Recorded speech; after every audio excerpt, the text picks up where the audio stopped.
membru Parlamento Nacional lamenta o hahalok jovem sira nebe envolve e confronto tibar onde resulta uma rua retang estrago. Presidente e Comissão B nebe trata assunto defesa no segurança.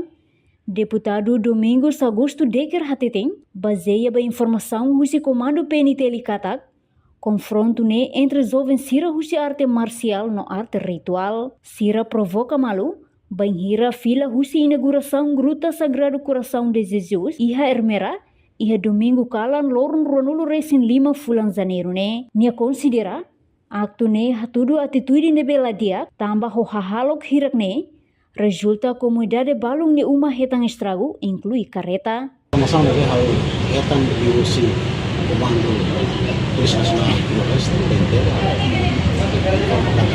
confrontos né, entre arte marciais e arte ritual. A única parte é lamentável deles, o acto sirasa. O lamentável é o acto sirasa.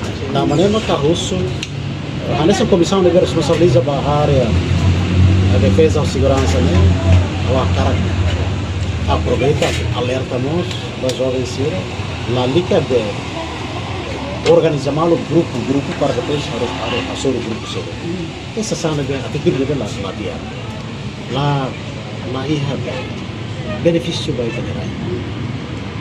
Suatu periode de política passo está responsabilidade sira da autoridade.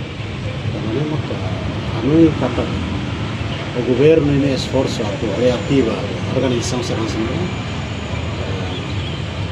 os jovens serão têm consciência e ter direito a que está exige, né claro, está exige, mas na verdade não tem dever a responsabilidade. Está russo a tua organização e a grupo que a organização que a artes que se são não tem direito, mas na verdade não há pessoa que tem responsabilidade não tem dever. A necessidade não é resignação. Anesan representante povo ni alerta ba jovem sira atu labele organiza malu ia grupo de assor grupo selo mai be tem que halo buat nebe fo benefício ba nação no ba an rasik enquanto presidente e comissão A nebe trata assunto constitucionais no justiça. Deputado Natalino dos Santos husu autor sira ba confronto ia tiberne tem que responsabilizar ba acto nebe sir halo no governo ia dever atu halo lei hodi regula arte marciais ia railarang no lei